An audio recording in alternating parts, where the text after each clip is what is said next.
नमस्कार दोस्तों, मैं सलाउद्दीन नवेद रोशन राहे के इस नए अंक में आपका स्वागत करता हूं। दोस्तों, सबसे पहले आपको आने वाले नए वर्ष की, नए साल की हार्दिक शुभकामनाएं, बधाई। नया साल आप सबके लिए मुबारक हो। आने वाले साल में हम दुआ करते हैं कि हमारी परेशानियां कम हो या खत्म हो जाएं। हमारा बच्चा सही दिशा में, सही तरीके से डेवलपमेंट करे, विकास करे या बढ़े। दोस्तों, इस दुआ के साथ, इस उम्मीद के साथ कि आने वाला साल हमारी कोशिशों में कामयाबी देगा, हमें उम्मीद देता है और आगे बढ़ने का हौसला देता है।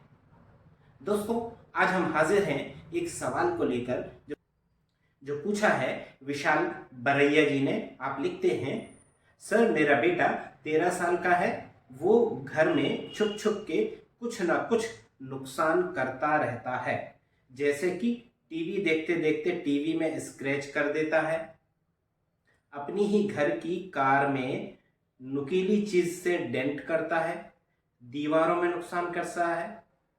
ऐसे ही घर की कुछ ना कुछ चीजों को छुप छुप के खराब कर देता है। जब हम पूछते हैं तो ऐसे झूठ बोलता है जैसे सच बोल रहा हो।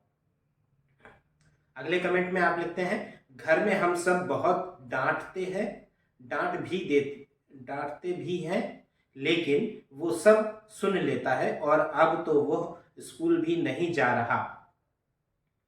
उसे पढ़ना अच्छा नहीं लगता और बोलता है कि अब मुझे पढ़ना नहीं है, मेरा स्कूल से नाम निकाल दो। अब सर हम क्या करें? हमारा बच्चा 13 साल उम्र में ही हमारे कंट्रोल में नहीं रहा है। अगले कमेंट में आप फिर लिखते हैं, प्लीज सर कुछ इलाज दीजिए, या फिर ये कोई बीमारी है तो इस बीमारी का नाम दीजिए। वो अब लास्ट 1.5 ईयर से, यानी कि 1.5 साल से सिर्फ क्रिकेट ही देखता है, क्रिकेट ही खेलता रहता है अपने कुछ दोस्तों के साथ, और घर पे होता है तब ज्यादातर क्रिकेट देखता रहता है टीवी पर। दोस्तों, विशाल जी के सवाल का जवाब देने से पहले अगर आपने अभी तक हमारा चैनल सब्सक्राइब नहीं किया है तो कृपया सब्सक्राइब करें, लाइक करें, शेयर करें, ताकि हम हर उस फैमिली तक पहुंच सके जिसको हमारी जरूरत हो सकती है।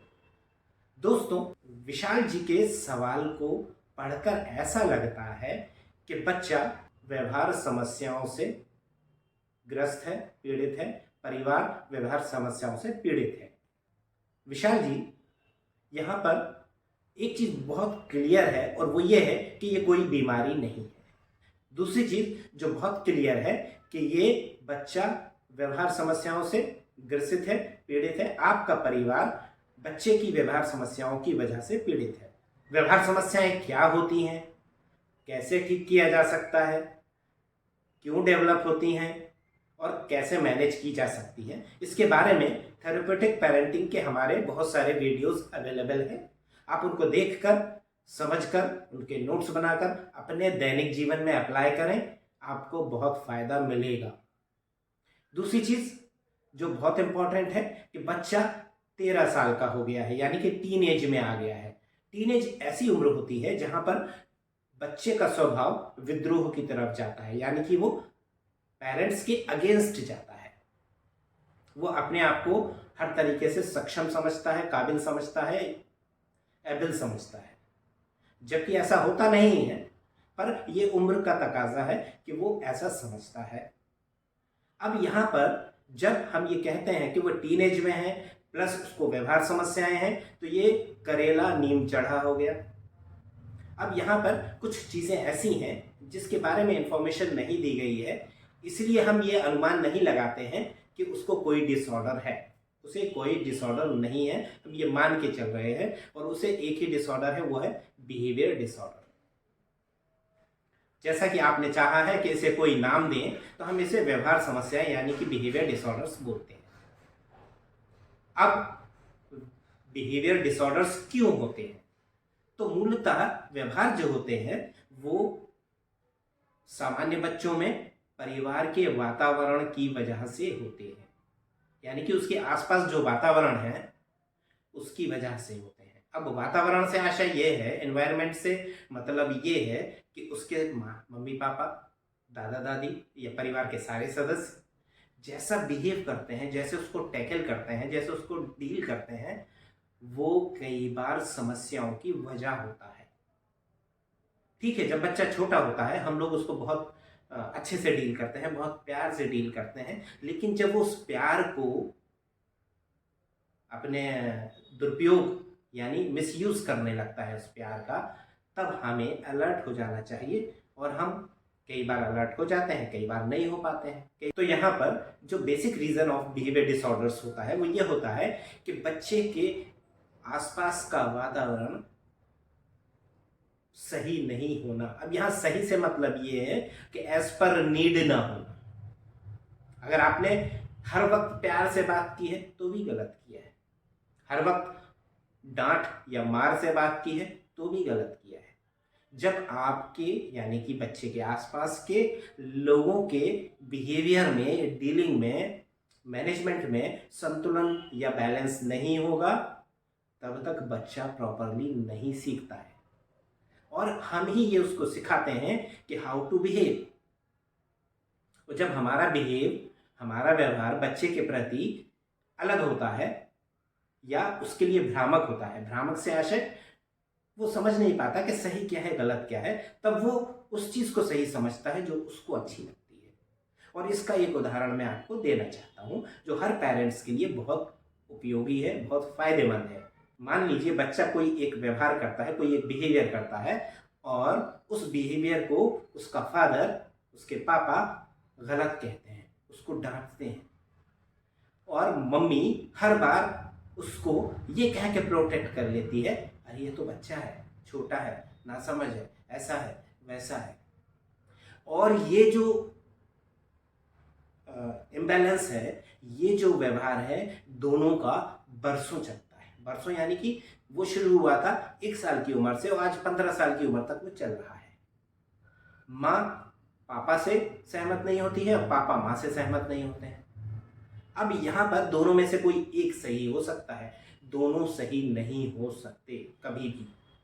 तो यहाँ पर बच्चा उसको सही मानेगा जिसके फेवर करने से उसको फायदा है या उसे अच्छा लग रहा है। फॉर एग्जाम्पल जो कॉमन है वो है माँ का फेवर करना, और वो माँ को सही मानता है।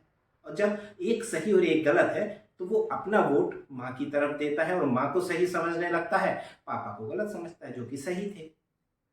अब इस तरह का जो भ्रम होता है ये बच्चे को सही कॉन्सेप्ट डेवलप नहीं करने देता है, और बच्चे का जो व्यवहार का विकास होता है वो गलत होता है।